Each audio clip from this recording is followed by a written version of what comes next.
ಆಷಾಢ ಮಾಸ. ಆಷಾಢ ಮಾಸ ಇನ್ನೇನು ಕೆಲ ದಿನಗಳಲ್ಲಿ ನಮ್ಮ ಬದುಕಿಗೆ ಕಾಲಿಡಲಿದೆ.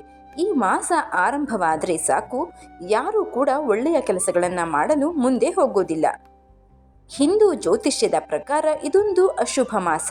ಹೀಗಾಗಿ ಆಷಾಢ ಮಾಸ ಪ್ರಾರಂಭವಾದ ಬಳಿಕ ಮದುವೆ, ಗೃಹ ಪ್ರವೇಶ, ಉಪನಯನ, ವಾಹನ ಮತ್ತು ಜಮೀನು ಕೊಳ್ಳುವುದು, ಹೊಸ ವ್ಯಾಪಾರ ಪ್ರಾರಂಭಿಸುವುದು ಮುಂತಾದ ಕಾರ್ಯಗಳೆಲ್ಲ ನಿಷೇಧವಾಗುತ್ತೆ. ಈ ಅವಧಿಯಲ್ಲಿ ಯಾವುದೇ ಶುಭ ಕಾರ್ಯಗಳನ್ನು ಮಾಡೋದಿಲ್ಲ. ಹಿಂದೂ ಜ್ಯೋತಿಷ್ಯದ ಪ್ರಕಾರ ಇದೊಂದು ಅಶುಭ ಮಾಸ ಅಂತಾನೆ ಹೆಸರುವಾಸಿಯಾಗಿದೆ. ಇದಕ್ಕೆ ನೂರಾರು ಕಾರಣಗಳಿವೆ. ಆಷಾಢ ಮಾಸದಲ್ಲಿ ಮಳೆಯ ಆರ್ಭಟ ಹೆಚ್ಚಿದ್ದು, ಈ ರೀತಿ ನಿರಂತರವಾದ ಮಳೆ ಗಾಳಿಯಿಂದ ಸಂಚಾರಕ್ಕೆ ಅಡೆತಡೆ ಉಂಟಾಗ್ತಾ ಇತ್ತು. ಈ ಎಲ್ಲ ಕಾರಣಗಳಿಂದ ಎಲ್ಲರಿಗೂ ಮಾನು ಮನೋಜ್ ಕನ್ನಡ ಯೂಟ್ಯೂಬ್ ಚಾನಲ್ಗೆ ಸ್ವಾಗತ. ಇವತ್ತಿನ ವಿಡಿಯೋದಲ್ಲಿ ಆಷಾಢ ಮಾಸದ ಮಹತ್ವ, ಆಷಾಢ ಮಾಸದಲ್ಲಿ ಏತಕ್ಕಾಗಿ ಶುಭ ಕಾರ್ಯಗಳನ್ನು ನಿಷೇಧಿಸಲಾಗಿದೆ, ಈ ಎಲ್ಲದರ ಬಗ್ಗೆ ತಿಳಿದುಕೊಳ್ಳೋಣ.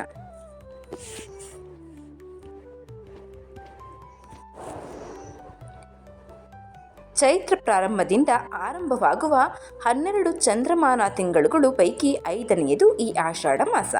ಇದರಲ್ಲಿ ಸಂಭವಿಸುವ ಹುಣ್ಣಿಮೆಯೊಡನೆ ಪೂರ್ವಾಷಾಢ ಅಥವಾ ಉತ್ತರಾಷಾಢ ನಕ್ಷತ್ರ ಕೂಡೋದ್ರಿಂದ ಈ ಹೆಸರು ಬಂದಿದೆ. ಸೂರ್ಯ ಮಿಥುನ ರಾಶಿಯಲ್ಲಿರುವಾಗ ಆಷಾಢ ಪ್ರಾರಂಭವಾಗಿ ಕರ್ಕಾಟಕ ರಾಶಿಯಲ್ಲಿರುವಾಗ ಮುಗಿಯುತ್ತೆ. ಹಲವು ವರ್ಷಗಳಿಗೊಮ್ಮೆ ಸೂರ್ಯ ಮಿಥುನ ರಾಶಿಯಲ್ಲಿರುವಾಗಲೇ ಮಾಸ ಮಧ್ಯದಲ್ಲೇ ಸೂರ್ಯ ಸಂಕ್ರಮಣವಿಲ್ಲದ ಚಂದ್ರಮಾಸ ಬರುತ್ತೆ. ಆ ತಿಂಗಳಿಗೆ ಅಧಿಕ ಆಷಾಢ ಅಂತ ಹೆಸರು. ಈ ಚೈತ್ರಾದಿ ಮಾಸಗಣನೆಯಲ್ಲಿ 5ನೆಯಾಗಿರುತ್ತದೆ ಈ ಆಷಾಢ ಮಾಸ. ಅಧಿಕಾಷಾಢದಲ್ಲಿ ನಿತ್ಯ ವಿಧಿಗಳನ್ನು ಬಿಟ್ಟು ಯಾವ ವಿಶೇಷ ಕಾರ್ಯಗಳನ್ನು ಮಾಡಕೂಡದು. ವಿಶೇಷವಾಗಿ ಈ ಮಾಸಕ್ಕೆಂದೇ ವಿಹಿತವಾದ ವ್ರತಾದಿಗಳನ್ನು ನಿಜಾಷಾಢ ಮಾಸದಲ್ಲೇ ಮಾಡಬೇಕು. ಆಷಾಢದಲ್ಲಿ ಕರ್ಕಟಕ ರಾಶಿಯಲ್ಲಿರುವ ಸೂರ್ಯನಿರುವ ಕಾಲವನ್ನು ಶೂನ್ಯ ಮಾಸ ಅಂತ ಕರೆಯಲಾಗುತ್ತೆ. ಈ ತಿಂಗಳಿನಲ್ಲಿ ಶುಕ್ಲ ಪಕ್ಷದ ಏಕಾದಶಿ ಎಂದು ದಕ್ಷಿಣಾಯನ ಪ್ರಾರಂಭದ ಕುರುಹಾಗಿ ದೇವಾಲಯಗಳಲ್ಲಿ ಭಗವಂತನಿಗೆ ಡೋಲೋತ್ಸವ ನಡೆಯುತ್ತೆ. ಅಂದಿನಿಂದ ಚಾತುರ್ಮಾಸ ವ್ರತ ಪ್ರಾರಂಭವಾಗುತ್ತೆ. ನವ ವಿವಾಹಿತೆ ಆಷಾಢದಲ್ಲಿ ಪತಿಯ ಗೃಹದಲ್ಲಿರದೆ ತವರು ಮನೆಯಲ್ಲಿರ್ತಾರೆ. ಈ ತಿಂಗಳಿನಲ್ಲಿ ಅತ್ತೆ ಸೊಸೆಯರು ಒಂದೆಡೆ ಇರಕೂಡದೆಂಬ ಕಾರಣ. ಇದು ಕೆಲವರಲ್ಲಿ ಮಾತ್ರ ಆಚರಣೆಯಲ್ಲಿದೆ. ಆಷಾಢ ಮಾಸದ ಎಲ್ಲ ಶುಕ್ರವಾರಗಳು ಬಹಳ ವಿಶೇಷವಾದವು.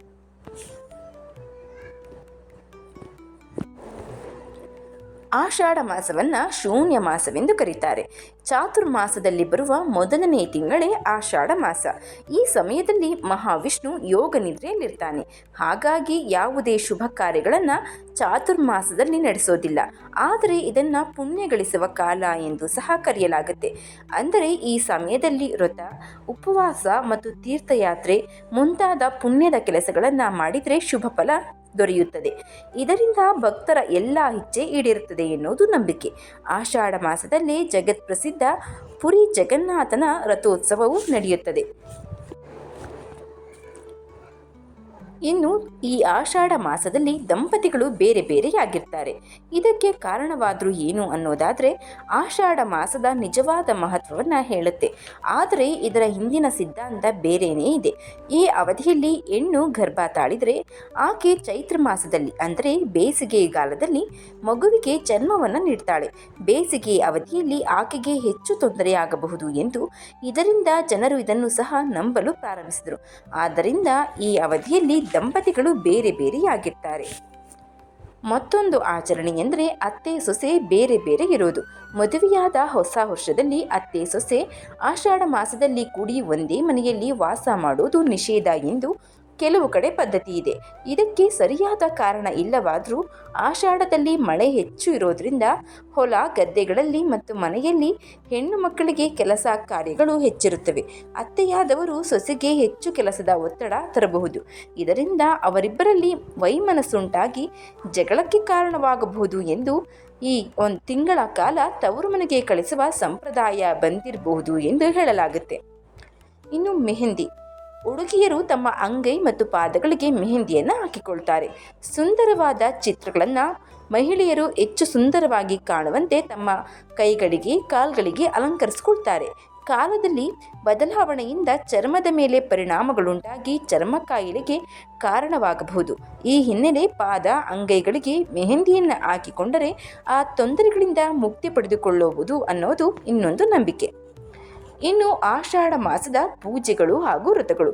ಇದು ಆಷಾಢ ಮಾಸದ ಮತ್ತೊಂದು ಮಹತ್ವ. ಈ ಅವಧಿಯಲ್ಲಿ ರಥಯಾತ್ರೆ, ಚಾತುರ್ಮಾಸ ಯಾತ್ರೆ, ಪಾಲ್ಕಿ ಯಾತ್ರೆ ಮುಂತಾದ ಪೂಜೆ ಮತ್ತು ವ್ರತಗಳು ಆಷಾಢ ಮಾಸದಲ್ಲಿ ಜನಪ್ರಿಯವಾಗಿವೆ. ಭಕ್ತರು ಈ ಪೂಜಾ ವ್ರತವನ್ನು ಭಕ್ತಿ ಸಮರ್ಪಣೆಯೊಂದಿಗೆ ಆಚರಿಸ್ತಾರೆ. ಆಷಾಢ ಮಾಸದಲ್ಲಿ ಶುಭ ಕಾರ್ಯಗಳು ನಡೆಯದಿದ್ದರೂ ಈ ಪೂಜೆ ವ್ರತಗಳನ್ನು ಮಾಡಬಹುದು. ಈ ತಿಂಗಳ ಆಚರಣೆಗಳ ಮೇಲೆ ನೀವು ಗಮನ ಹರಿಸಿದ್ರೆ ಎಲ್ಲ ಆಚರಣೆಗಳು ಒಂದು ವಿಷಯದ ಕಡೆಗೆ ಸೂಚಿಸುತ್ತವೆ ಮತ್ತು ಮಳೆಗಾಲದ ಆರಂಭವಾಗಿದೆ ಎಂಬ ಅಂಶವೂ ತಿಳಿಯುತ್ತೆ. ಇನ್ನು ಆಷಾಢ ಮಾಸದ ಮಹತ್ವ. ಈ ಮಾಸದಲ್ಲೇ ಶಿವ ಪಾರ್ವತಿಗೆ ಅಮರತ್ವದ ರಹಸ್ಯವನ್ನು ಹೇಳಿದ್ದು. ಗಂಗೆ ಭೂಮಿಗೆ ಉತ್ತರಾಭಿಮುಖವಾಗಿ ಹರಿದು ಬಂದಿದ್ದು ಈ ಮಾಸದಲ್ಲೇ. ಅನಸೂಯ ದೇವಿ ಎಂಬ ಮಹಾಪತಿವ್ರತೆ ಈ ಮಾಸದ 4 ಸೋಮವಾರ ಶಿವವ್ರತವನ್ನು ಮಾಡಿದ್ಲು. ಅಮರನಾಥನ ಹಿಮಲಿಂಗ ಪಂಚಮಿ ದಿನದಂದು ಅಮೃತ ಲಕ್ಷ್ಮಿ ವ್ರತವನ್ನು ಮಹಿಳೆಯರು ಭಕ್ತಿಯಿಂದ ಆಚರಿಸ್ತಾರೆ. ಈ ಎಲ್ಲ ಮಹತ್ವಗಳು ಆಷಾಢ ಮಾಸದಲ್ಲಿರೋದ್ರಿಂದಾನೇ ಈ ಮಾಸವೂ ಸಹ ವಿಶೇಷವೇ.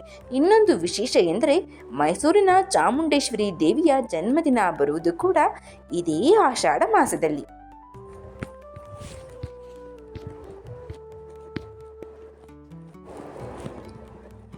ಇನ್ನು ಈ ಆಷಾಢದ ಆಚರಣೆಗಳು. ಆಷಾಢ ಮಾಸ ದೇವರುಗಳನ್ನು ಸ್ಮರಿಸುವ ಕಾಲ. ಈ ಸಮಯದಲ್ಲಿ ಲಕ್ಷ್ಮಿ, ಸೂರ್ಯ, ಮಹಾವಿಷ್ಣು, ಶಿವನನ್ನು ಆರಾಧಿಸಿದರೆ ನಮಗೆ ಸಂಪೂರ್ಣ ಫಲ ದೊರೆಯುತ್ತೆ. ಈ ಮಾಸದಲ್ಲಿ ಸೂರ್ಯನಿಗೆ ಅರ್ಘ್ಯವನ್ನು ನೀಡೋದ್ರಿಂದ ಸಂಪತ್ತು, ಯಶಸ್ಸು ಮತ್ತು ಗೌರವಗಳು ಸಿಗುತ್ತವೆ. ಅನಾರೋಗ್ಯ ದೂರವಾಗುತ್ತವೆ ಎಂದು ಹೇಳಲಾಗುತ್ತೆ. ಮಹಾವಿಷ್ಣು ಲಕ್ಷ್ಮೀ ದೇವಿಗೆ ಕಮಲ ಮತ್ತು ಕೆಂಪು ಹೂಗಳನ್ನು ಸಮರ್ಪಿಸಿ ಪೂಜಿಸಲಾಗುತ್ತೆ. ಆಷಾಢದಲ್ಲಿ ಯಜ್ಞ ದಾನಗಳನ್ನು ಮಾಡೋದ್ರಿಂದ ಮಹಾವಿಷ್ಣು ಮತ್ತು ಲಕ್ಷ್ಮೀ ದೇವಿಯ ಕೃಪೆಗೆ ನಾವು ಪಾತ್ರರಾಗಬಹುದು ಅನ್ನೋದು ನಂಬಿಕೆ. ಇದು ಆಷಾಢ ಮಾಸದ ಮಹತ್ವ ಮತ್ತು ಆಷಾಢ ಮಾಸದಲ್ಲಿ ಏತಕ್ಕಾಗಿ ಶುಭ ಕಾರ್ಯಗಳನ್ನು ನಿಷೇಧಿಸಲಾಗಿದೆ ಅನ್ನೋದ್ರ ಬಗ್ಗೆ ಚಿಕ್ಕದಾದ ಮಾಹಿತಿ. ಈ ಮಾಹಿತಿ ನಿಮಗೆ ಇಷ್ಟವಾಗಿದ್ದರೆ ದಯವಿಟ್ಟು ಶೇರ್ ಮಾಡಿ, ಲೈಕ್ ಮಾಡಿ. ವಿಡಿಯೋ ಬಗ್ಗೆ ಏನನ್ನಿಸ್ತು ಅಂತ ನಿಮ್ಮ ಅನಿಸಿಕೆ, ಅಭಿಪ್ರಾಯವನ್ನು ಕಮೆಂಟ್ ಬಾಕ್ಸ್ನಲ್ಲಿ ತಿಳಿಸಿ. ಪಕ್ಕದಲ್ಲೇ ಇರುವಂತಹ ಬೆಲ್ ಬಟನನ್ನು ಒತ್ತಿ. ಧನ್ಯವಾದಗಳು.